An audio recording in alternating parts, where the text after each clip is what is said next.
Dios. Bendito sea el nombre del Señor. Nada puede impedir, gente de multimedia, que la bendición.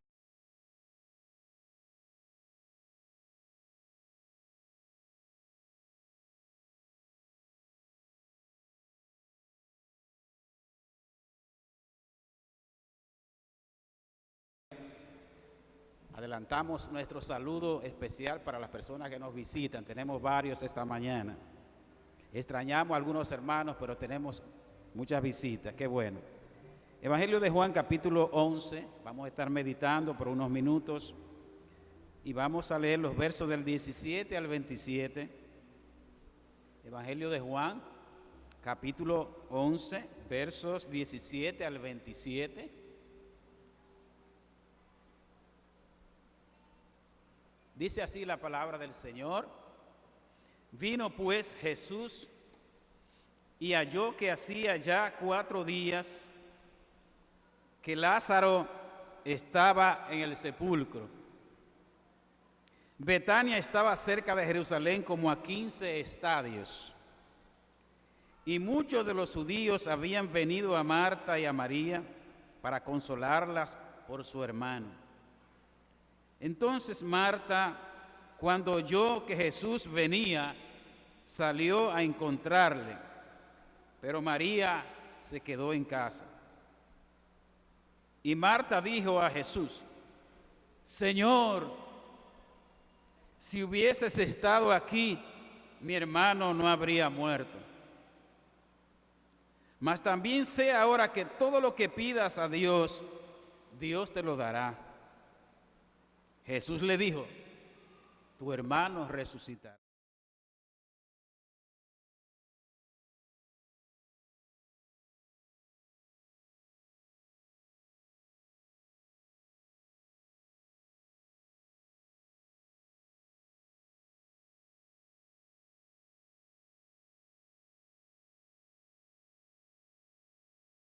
Cree en mí, aunque esté muerto, vivirá.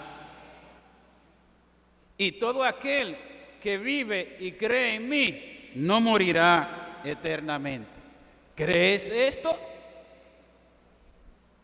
Le dijo Marta: sí, Señor, yo he creído que tú eres el Cristo, el Hijo de Dios, que has venido al mundo. Oremos. Gracias, Señor, estamos más que contentos, muy agradecidos, Señor, a pesar de las circunstancias. Aquí estamos para adorarte, para exaltar tu glorioso nombre y para proclamar tu palabra. Queremos, Señor, que tu Santo Espíritu siga cautivando nuestros corazones, siga tomando el control de este lugar, de este ambiente, de tal manera que se oiga tu voz de manera clara, no solamente a través de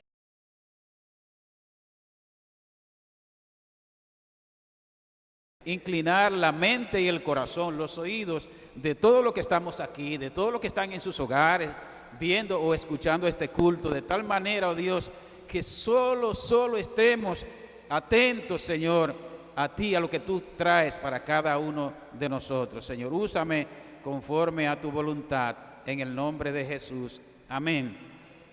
Amados, hoy llegamos a la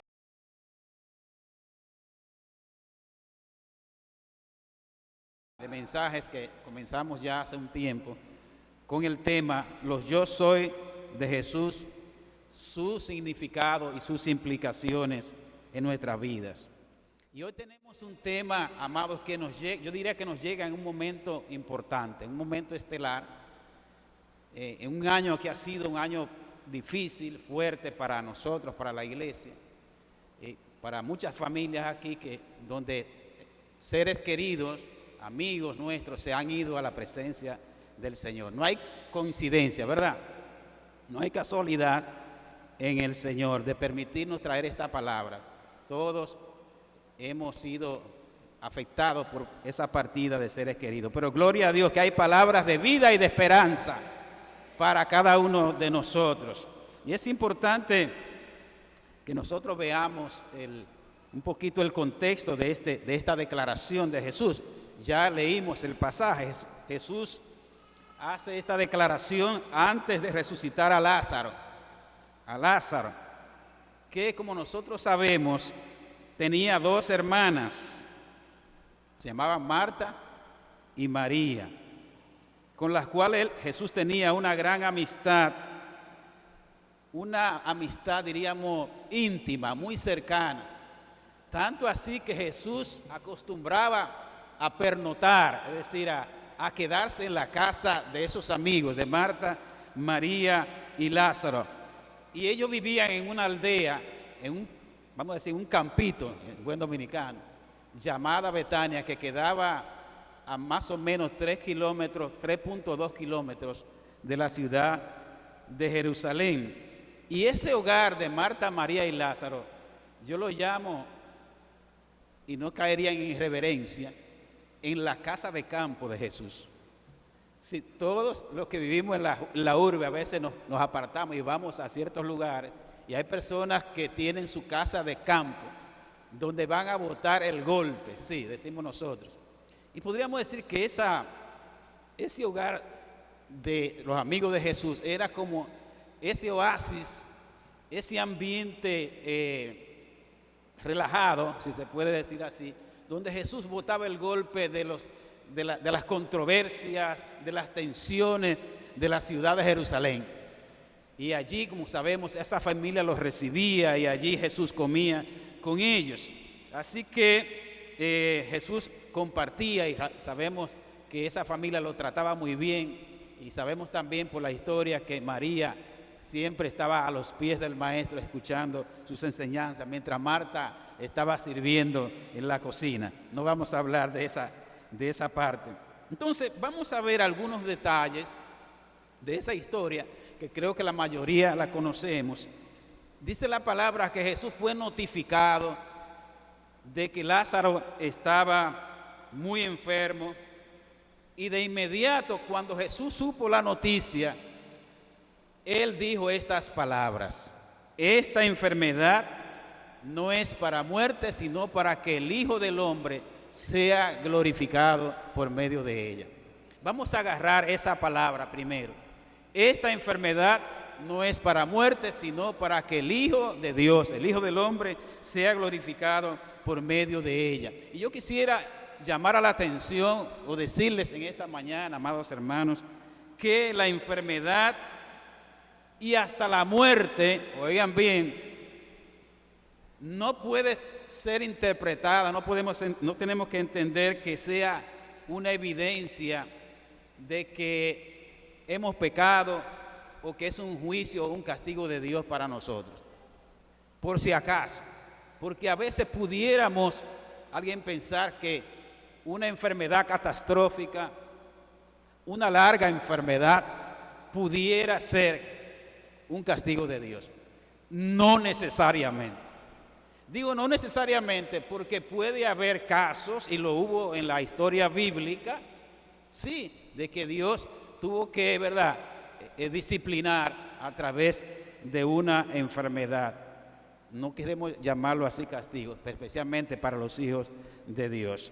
Los cristianos nos enfermamos y nos morimos también, ciertamente. Y muchas veces, déjenme decirle, en relación al sufrimiento, que lo hemos tratado aquí muchas veces, el tema del dolor y el sufrimiento, especialmente cuando estamos frente a una enfermedad, como decía, un lecho, una enfermedad que va consumiendo las emociones, el presupuesto familiar, a veces no es fácil de manejar, no es fácil de entenderla. Pero tenemos que entender, además, amados, que muchas veces los hijos de Dios pasamos por situaciones dramáticas, inclusive más que aquellos que no son hijos de Dios. Miren qué cosa. Por si acaso alguna persona piensa que ser cristiano es estar exento de dificultades o mayores, y que pensamos que quizás para nosotros el asunto puede ser más suave. Pero déjenme decirles que muchas veces no necesariamente es así. Vamos a preguntarle al apóstol Pablo, por poner un ejemplo, a ver lo que el apóstol Pablo habla sobre las cosas que él pasó. Él habla aquí en el libro 2 Corintios capítulo 11, él dice De los judíos 5 veces he recibido 40 azotes. Señores, eso no era con una correíta como la que yo tengo aquí. Era con unos azotes que tenían, que desgarraban las espaldas, parecido a lo que le pasó a Jesucristo, que lo azotaron. 3 veces he sido azotado con varas, 1 vez apedreado, 3 veces he padecido naufragio, 1 noche y 1 día he estado como náufrago en alta mar. Dígamelo a mí también, que he pasado por 2 o 3, no al nivel de Pablo, quizás. En caminos, muchas veces, en peligros de río, en peligro de ladrones. Oigan, peligro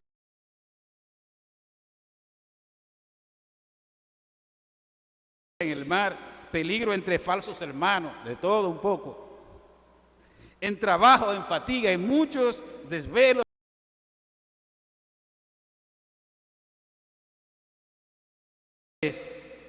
Y más todavía la preocupación por la iglesia. Y si uno va al libro de Hebreos, encuentra que aquellos héroes de la fe que nosotros exaltamos, y de hecho el libro de Hebreos exalta esa galería de los héroes de la fe.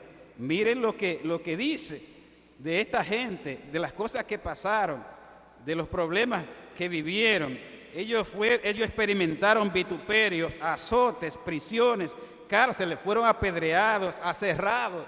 ¿Ustedes saben lo que significa aserrado? Coger una sierra y partirlo en pedazos, o partirlo en 2. Aserrados, puestos a prueba, muertos a filo de espada, anduvieron de aquí para allá, etcétera, etcétera. Entonces, hay una realidad. Pasamos por situaciones dramática. Lo que sí sabemos, hermanos, que Dios tiene un propósito para aquellos que le aman, para aquellos que le sirven, para sus hijos, para su pueblo. Él sabía que Lázaro iba a morir, pero también él sabía que lo iba a resucitar. El problema de nosotros es que vemos la primera parte y a veces no alcanzamos tener fe para ver la segunda, para ver el propósito de Dios, que siempre va a ser bueno para nosotros, aunque en principio no lo entendamos. Así que él sabía que lo iba a resucitar. Y como él sabía que lo iba a resucitar, había que esperar que Lázaro muriera para luego resucitarlo. Cojan esa, hermanos. A veces hay que esperar que algunas cosas mueran para que Dios pueda resucitar otras.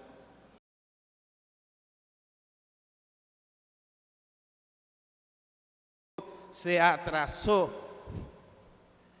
Vemos nosotros eso como un atraso. Y que él permitió que Lázaro muriera, el Señor se atrasó y llegó más tarde. Sabemos, amados hermanos, que aunque aparentemente el Señor se retrasa en atendernos, Él nunca llega tarde, Él nunca se duerme, ni se olvida de su pueblo. Repito, a veces Dios parece tardar en llegar, pero Él nunca llega tarde. Él siempre llega a tiempo para hacer algo mayor y algo mejor. Más de lo que nosotros esperamos. Dice que Él nos da más de lo que pedimos o entendemos. Él es nuestro oportuno socorro. Lo que nosotros tenemos que aprender a esperar. Qué difícil es esperar.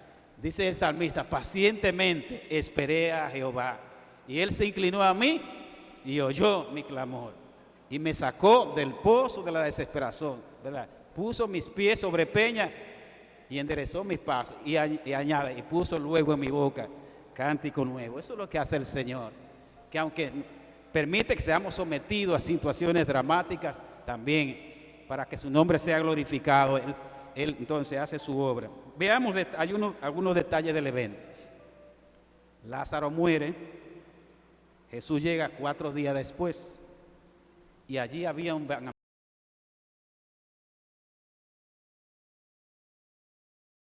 Dice que mucha gente se había reunido allí para consolar a esa familia. Había mucha gente tratando de consolar.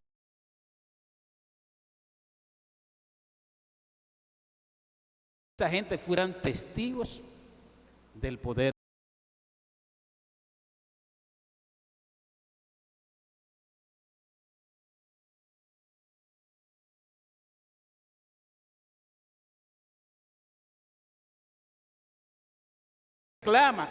Le reclama a Jesús: Jesús, maestro, si tú hubieses estado aquí, mi hermano no hubiera muerto. esa declaración que parece un reclamo también tiene un ingrediente importante, un ingrediente de fe, porque lo que le está diciendo Marta, de alguna manera, tú hubieras evitado que él muriera, tú lo hubieras sanado, porque ella sabía, y inclusive dice, porque todo lo que tú le pidas a Dios, al Padre, Él te lo da. Es decir, tú tienes poder. Cuando tú pides algo al Padre, Él es Dios hecho carne, Él te lo da, porque ella había visto, sabía de esa evidencia del poder del Maestro. Si hubieses estado aquí, mi hermano no hubiera muerto. Lo que ella no sabía, que Jesús podía levantar o resucitar a su hermano en ese momento. Ella sabía que tenía poder, lo que no es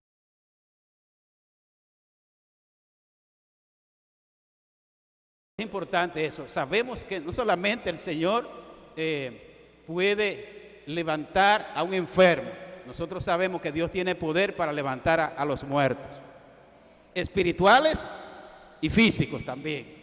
Aquí hay personas, yo no sé si se entró, yo vi a Ivonne por ahí, no, pensé que, ahí está Ivonne, ponte de pie Ivonne. Mire, esa Ivonne que ustedes ven ahí, muchos lo saben, es prácticamente una resucitada entre los muertos. Ahí está Ivonne. Casi, podíamos decir, 25 años, diciembre, recuerdo yo, de 1999.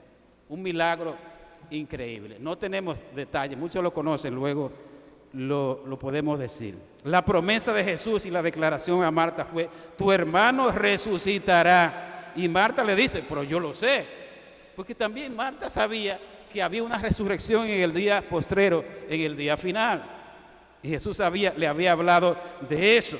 Ella creía en la resurrección de los muertos. Sin embargo, todavía no alcanzaba a entender que la resurrección y la vida estaba ahí, hecha carne, hecha persona en Jesucristo. No tenía la conciencia de la magnitud de esa promesa de Jesús. Entonces, a continuación viene la gran declaración de Jesús. Jesús le dice con esa firmeza y esa autoridad a Marta, aquella mujer afligida, yo soy, gloria a Dios, yo soy la resurrección y la vida. No solamente que resucito a los muertos, yo mismo soy la resurrección y la vida.